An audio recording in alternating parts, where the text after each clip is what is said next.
Okay. After that little bit of trauma, let's get back into some random shows so that I can. Let's watch a normal kind of bad instead of a horrifyingly morally repulsive kind of bad.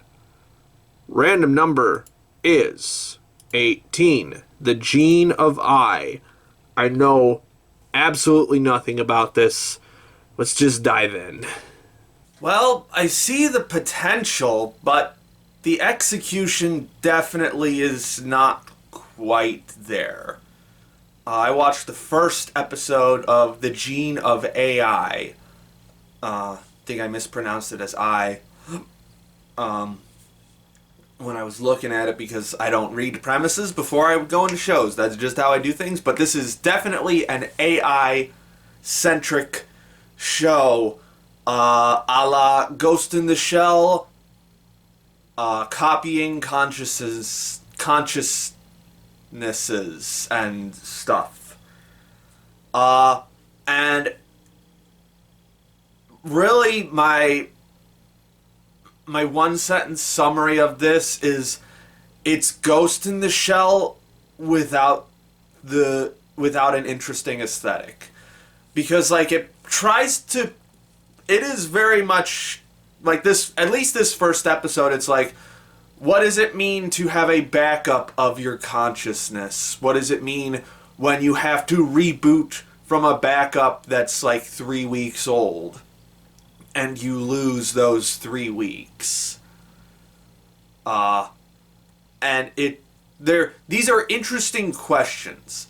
Even like what over 30 years after Ghost in the Shell, the original manga, and almost 30 years after the movie, these are still interesting questions, even more so nowadays with the rise of machine learning things that we call AI that really aren't AI, but we call them AI.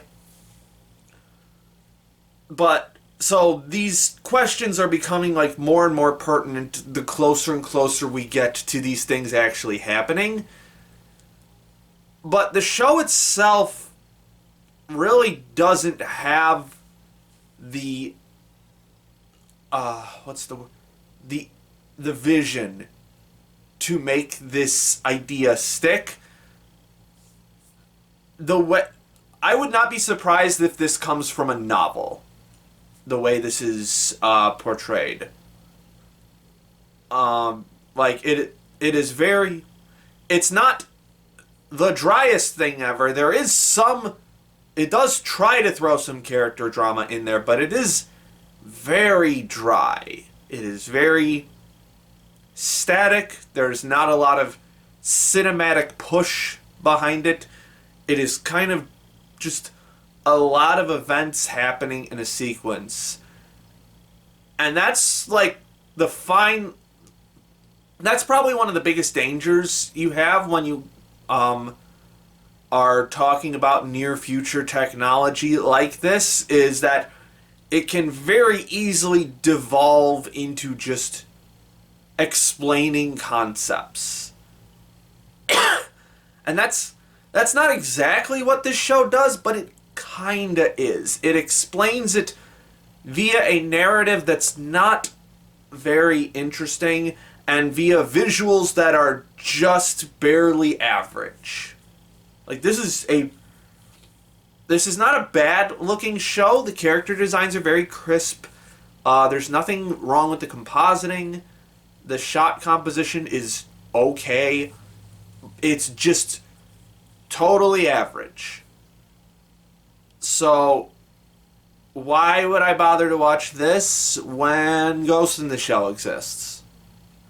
Why would I bother to watch this when Cyberpunk exists?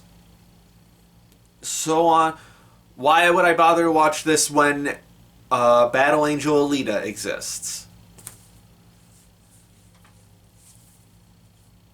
Like that is one of the issues with anime. Because, like,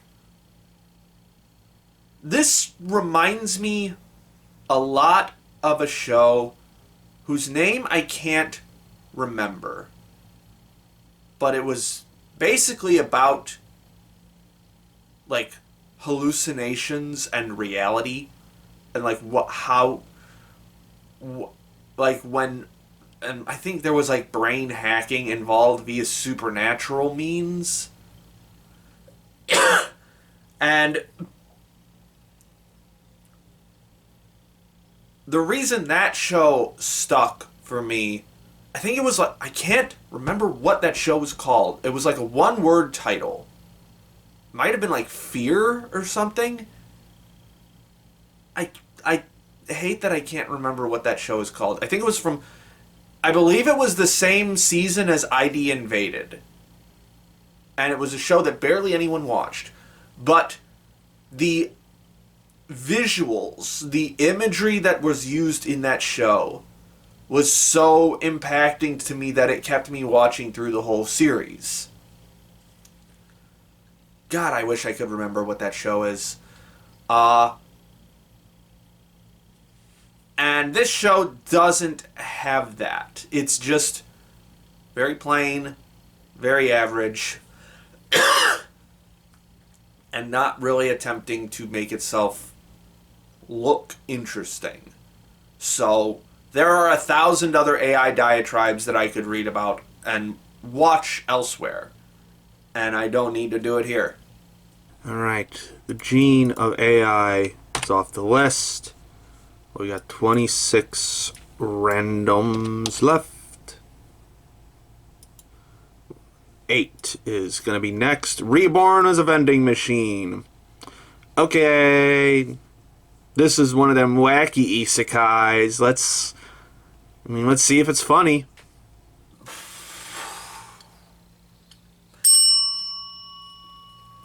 Yep, that was pretty much exactly what I expected it to be. That was boring. That was so boring. Like, first of all, this looks like a fake anime. It looks like something that's not real.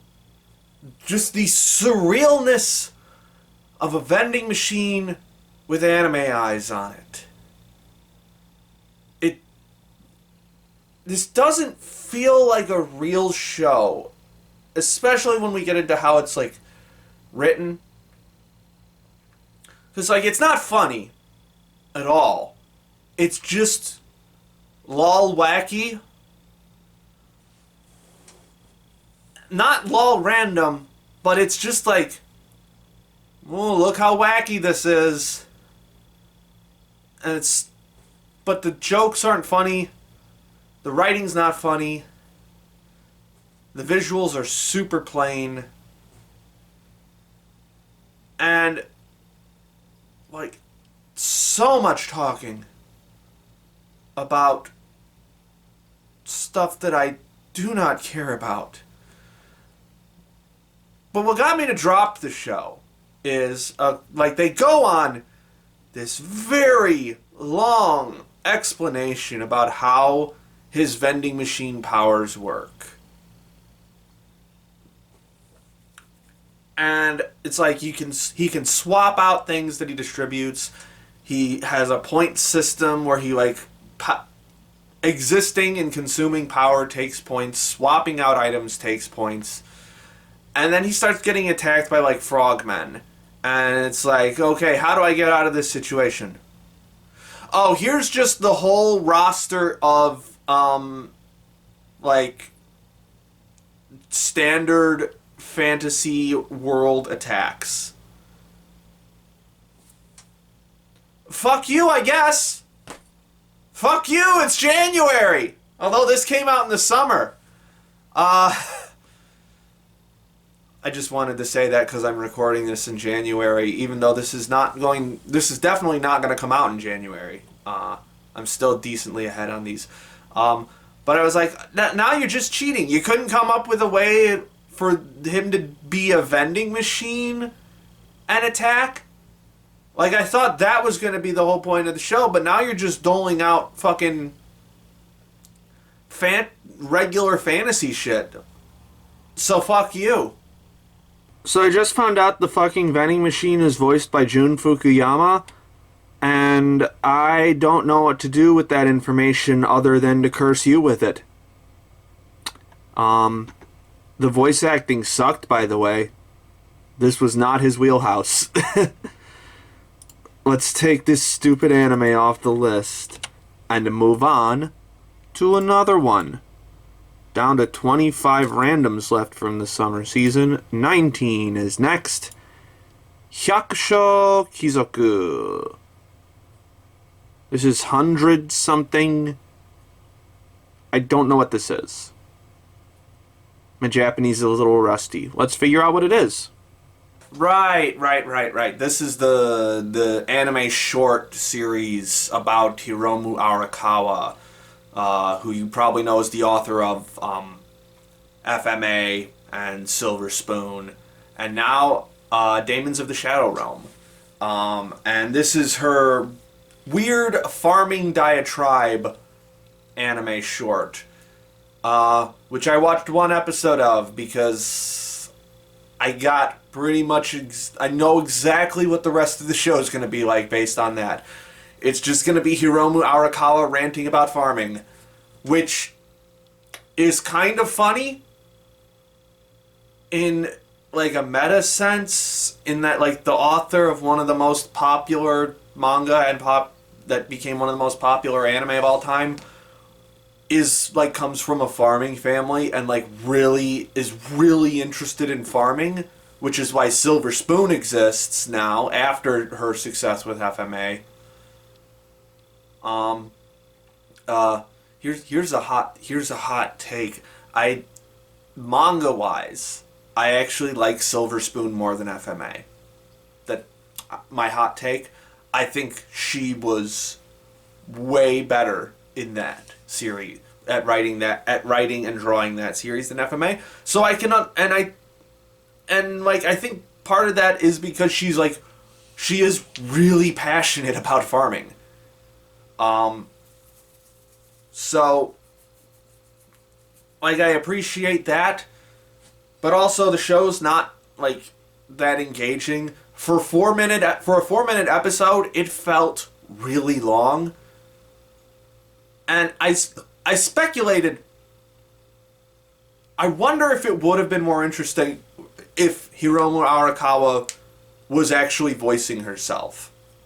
Because she's not in this series. I believe it's Mutsumi Tamura, who hasn't actually been in any Arakawa anime, but she is like, I guess you would know her as the voice of Izzy from Digimon in the original Japanese version, Koichiro. But yeah, this show's not all that interesting, unfortunately. Like, maybe I'll just put, like, if I can find this whole thing on YouTube, I might just put this on to like go to sleep to, maybe. And the animation is super bare bones. To be honest, I would rather just rewatch Silver Spoon or reread Silver Spoon, which you should do. Watch Silver Spoon or read Silver Spoon. It's really good. I wouldn't really bother with this show, though. Alright. Hyakushou Kizoku is off the list. I also just found out through a little bit of a flub that apparently Hirano and Kageura is just part of the Sasaki and Miyano franchise, which I was not super into. I believe I did an episode on that, so I'm just going to take that off the list as well, unfortunately. So we're going to just keep on rolling with the randoms and see what we get next. 23.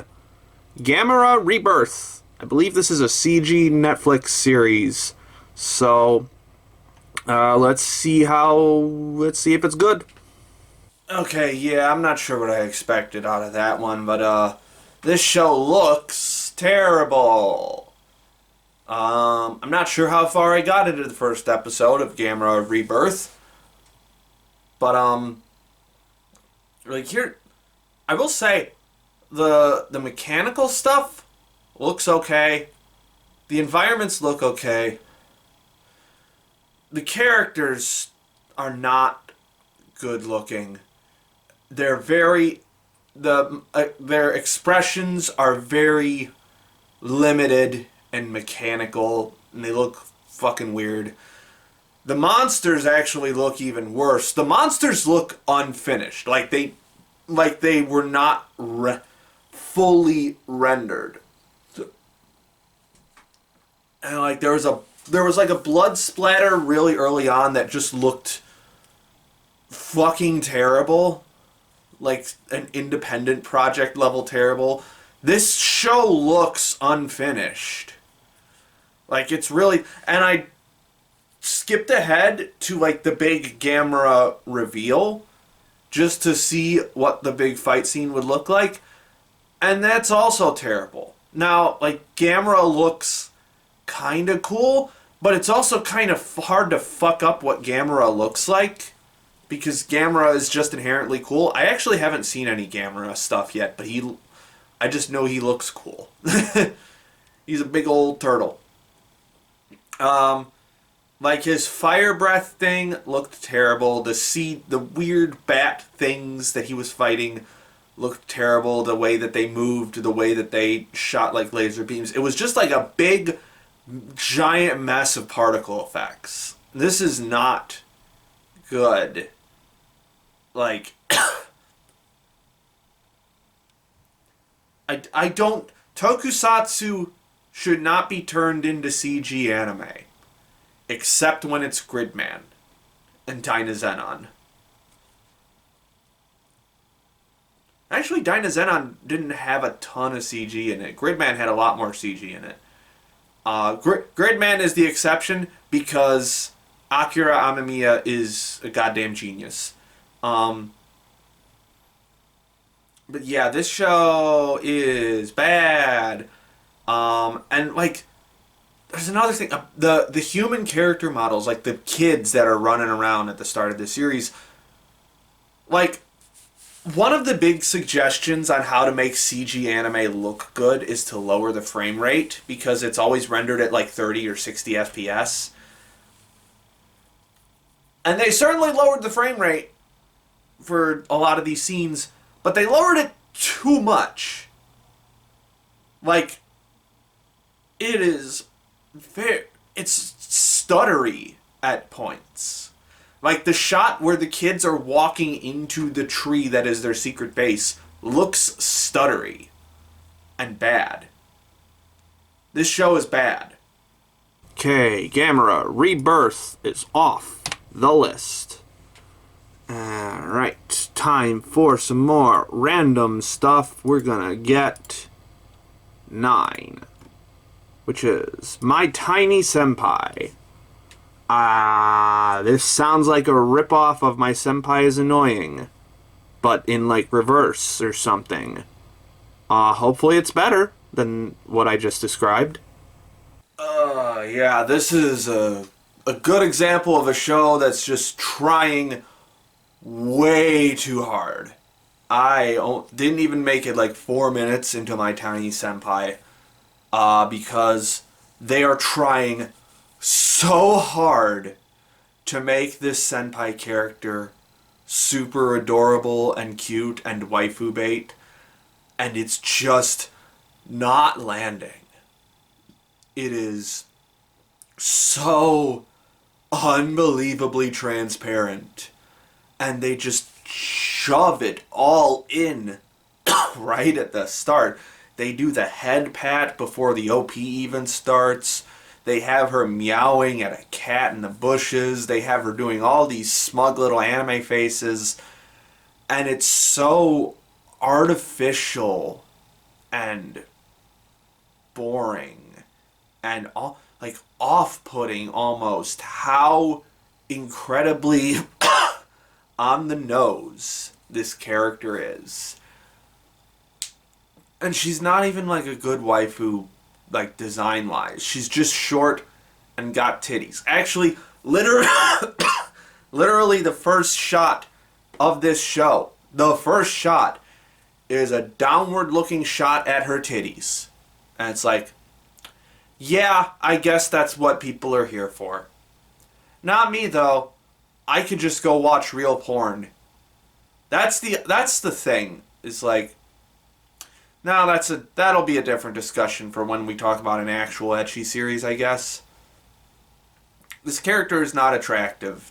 Well, she's attractive, but she's not like, for as much as they are piling on in these opening scenes, she's not that good. And it's just, I am having an adverse reaction to it, and I don't want to watch anymore. Alright, my Tiny Senpai is off the list. I also realized that the Phoenix ONA series actually finished in the summer and not the fall. So I bumped that up into this realm. So, I'm not going to crank down the number generator this time. We're just going to re-roll and get 9 again. The most heretical last boss queen. I'm going to guess this is some kind of otome game-ish kind of thing. Another villainous series. I have no clue. So let's find out. Wow, what a shameless copycat of a series. That's just Hamefura. That's just my life as a villainess, but the main character isn't a fucking idiot. And that makes it, like, so much worse and so much blander. Now, like, it looks decent. In fact, I might actually say that it looks at least on par with Hamefura, because let's be honest, Hamefura is not the best looking series. It has decent, no, I'm not even, it has a few decent character designs, but it's not like an amazing looking series. So Heretical Last Boss Queen is at least on that level, and I do kind of like the main character's design so far, at least her child design. These very deep reds are very interesting to look at. But it is just copying stuff beat for beat. And like the tortured younger sibling thing, I was like, that's just what you did in the last series. It's so shameless how much it's copying. And like, there's like a big moment where, like, as expected, as a child, this villainous character tortured all and like berated all of her servants and made them fear her. And like our protagonist reincarnates into this character, like she like breaks down crying because of like the actions of someone else, and I'm like, no, you didn't do that. That was another character. You're just assuming that character's body now. That the emotional logic there doesn't make any sense. So that, on top of how much it is just ripping stuff from previous otome like parody series, especially Hamefura, I'm out, man. No. Alright, Heretical Last Boss Queen is off the list. I am just so tired of derivative shit. Please give me something with an ounce of creativity as we roll into the next random show, which is 20. Horimiya Peace. Okay, this is going to be a bunch of side stories from Horimiya, which was one of my favorite anime from the year that it aired. When was that? Was that 2019, I think? Man, that was long ago. Hope we get some good side stories out of this. Alright, just finished up all of Horimiya Piece, or The Missing Pieces, I believe is the localization. That was pretty much exactly what I expected. A bunch of side stories that weren't adapted during the main series. And they were good for the most part. But also they are like side stories. So like it's a much more episodic experience than the main series, which I love. Like, a lot of people who were fans of the source material were really upset at the anime adaptation because it cut out a lot way back, what was that, 2019? And I had not read the manga, still haven't read the manga, because I love that first season of Horimiya. The just straight front-to-back adaptation with cutting out a bunch of the more episodic content here and there to make a more streamlined story. I don't think it's an approach that works for everything, and I don't think we need to take an axe to everything. But I think for Horimiya specifically, it worked because like that first season is just so dense and powerful with emotions, and the way that these characters move together, I found it to be... I didn't feel like anything was missing from that original adaptation. But now we get all of those side stories that we did miss. And on the whole, I'm still glad that we got this season, but I am also glad that it exists in the form that it does, because having seen all of these side stories now, if all of this had been in the main series and it had been a 2-core adaptation instead of a 1-core like main series and then another core of side stories, there definitely would have been some pacing issues. It would have significantly diluted the experience, in my opinion. I can't say for certain because we don't have that version to compare it to, but especially some of the, like, in the back half of missing pieces, it does start to meander and drift around and such. And so I think they wanted to, for the main, like, series, they really wanted to narrow in on the...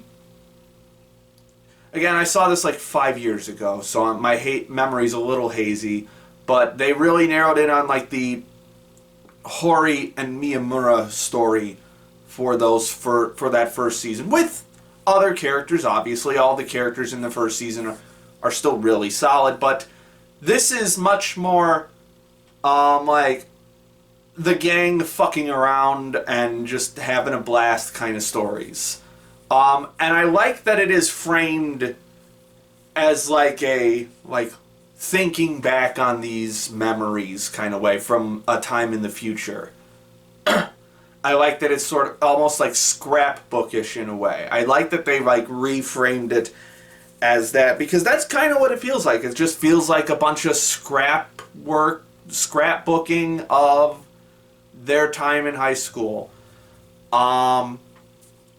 And there were definitely some like really good ones in there. Like the last 2 episodes in particular I thought were really strong. If I recall correctly, the main series, the graduation ceremony, it had more of Miyamura's perspective, whereas in Pieces it had more of Hori's perspective.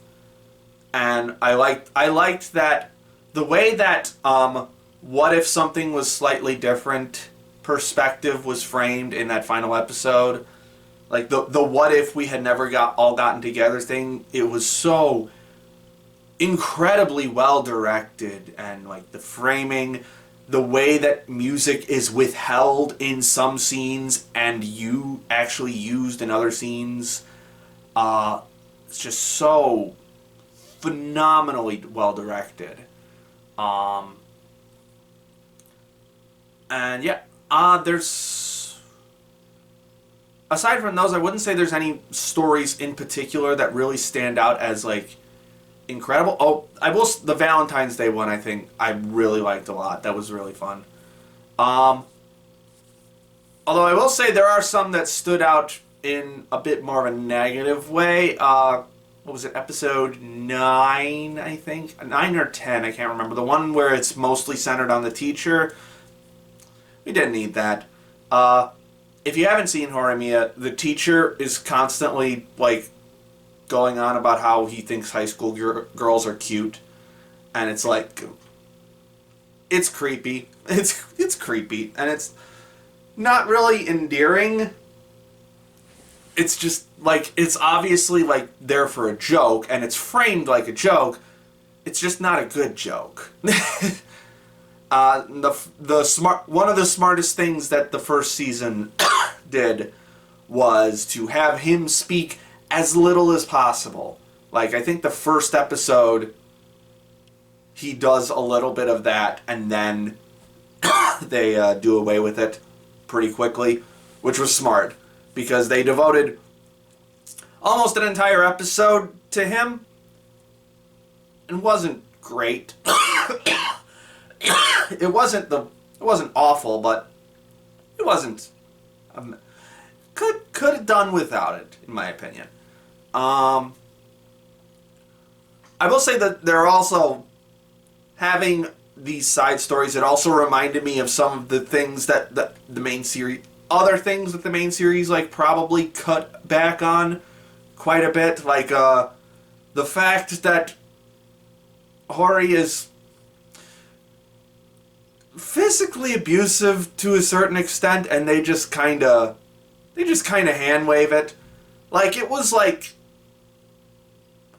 there in the first season, but it wasn't like prominent. It's a lot more prominent here, as is Hori's homophobia, sort of.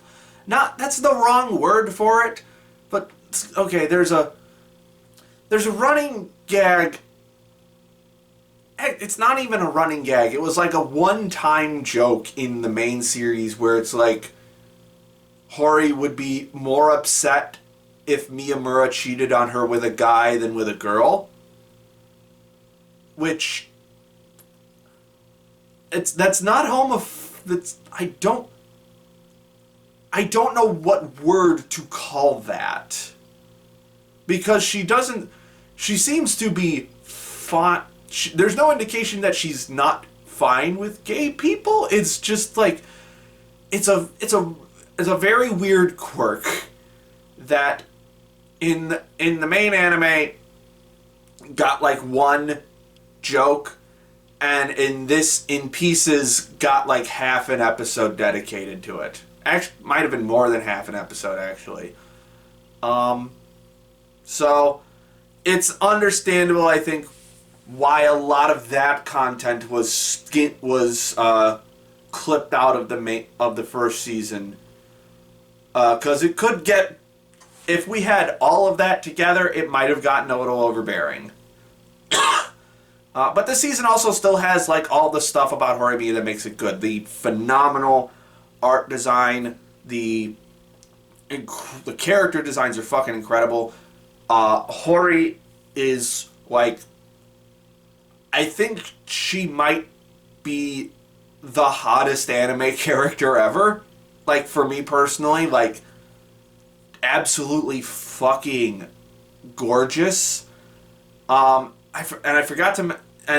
a lot of that is due to the character designer / one of the animation directors for this series, Haruko Iizuka, I believe is her name, who I also forgot to mention back in the Sugar Apple Fairy Tale segment in the previous video. She also did it for that series. She might be one of my favorite character designers. There's a bunch of other ones that she's done that I'm also a fan of, but I just can't remember them off the top of my head. But goddamn, these character designs are fucking incredible. The color design is so goddamn good. The way that it uses that, like, the way that the background like fades out to like this like interesting white patterned background when the emotions really hit, and then we get like this colored shadow cast, colored like shadow outline of the character. You know what I'm talking about if you've seen the show. It's just such an incredibly beautiful looking series.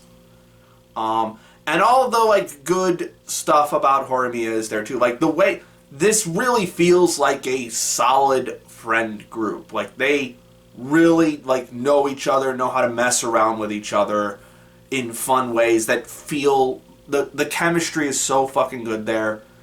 Hori and Miyamura are just super cute together.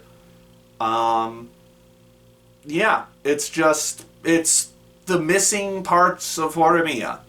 Some of those parts aren't quite as good, but a lot of those parts are just as good.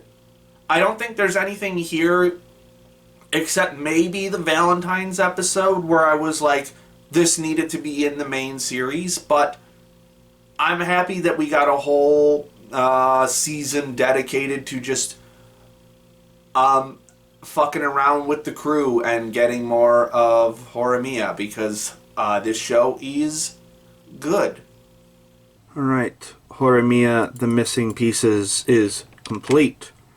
We're going to scroll up, we're going to put it right in here in the 18 spot. It sounds low, but it's still a strong 7, just because I've already finished, like, I finished 37 shows already, and that's in the top half.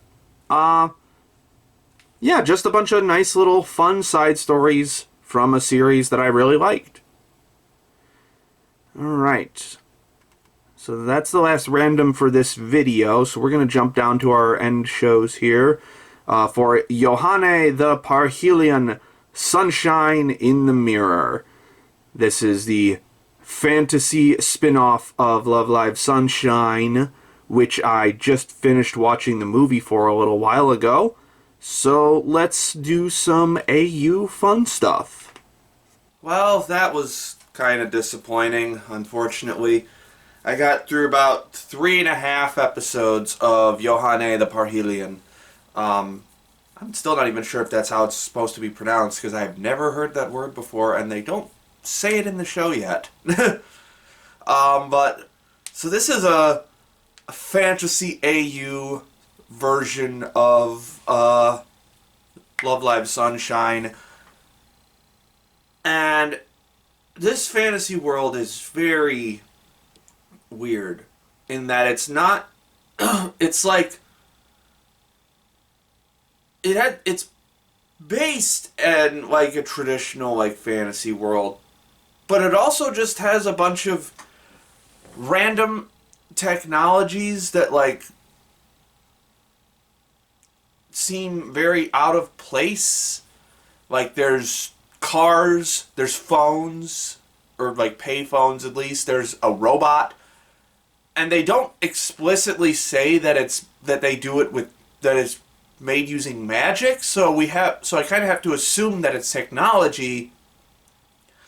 And like, in fairness, it does seem like this kind of patchwork world that a chunibyo like Yohane would come up with, but it also just doesn't mesh well. It's not a very... It's also just not an interesting world. Like, for all its patchwork elements, it's not... There's nothing particularly interesting about this fantasy world. Nor is there anything particularly interesting about the characters, because some of the characters are, like, just the same way they've always been, and other characters are just not their characters at all. Like, this is not Yohane from Love Live Sunshine. Now, I wasn't expecting the same character beat for beat, but her core personality is completely different. So, like, when I see a show that is marketing itself as a Yohane spin-off, with Yohane being my favorite character from Sunshine, I'm going to go into it expecting that core personality. And it's not there. Instead of this weird chunibyo that gets flustered every time she gets exposed, every time she gets caught up in her chunibyo stuff. And instead, I get just some girl. It's not even like that. It's some girl who's trying to make it big in the city and has to go back home because she failed or whatever. It's not the same character. It's just not. And there's a bunch of other ones that are like that too. Or not a bunch, but there are definitely a few that are also like that. Like Mari is a completely different character. And she's playing like a demon lord for some reason, but she's playing like the most uninteresting demon lord ever. She's just very quiet and soft-spoken, which is the exact opposite of Mari.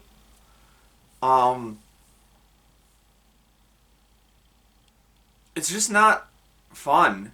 It's like zone out level entertainment. There's nothing particularly like awful about it aside from the character changes. And there are some things I like the songs have been pretty fun so far. Oh right, there was that weird, speaking of the mishmash of elements, there was this, I completely forgot about the fucking transforming hero shit that Daya does in episode 3, I think. Like, that should have been fun, but for some reason it wasn't. And I don't get it. But, like, the song's been fun, the character interactions are decent and palatable. The animation is okay. It's not terrible looking, although occasionally you will get these shots where the character art just looks like they are giving you a 1,000-yard stare. Like there's a shot of Yo in episode 4 where it's just like she is looking through me. I think, and the only reason I got to episode 4 in the first place is because they turned Yo. I saw in like the OP they turned Yo into like this fly girl kind of character. I'm like, oh, that sounds interesting. And then it was like not interesting at all because she's just a mail carrier who occasionally flies. Not interesting, not fun, very disappointing. Oh well. Alright. I took a gamble in making this an end cap, and I guess I just bet on the wrong horse. Such is life. Sunshine in the mirror, off the list.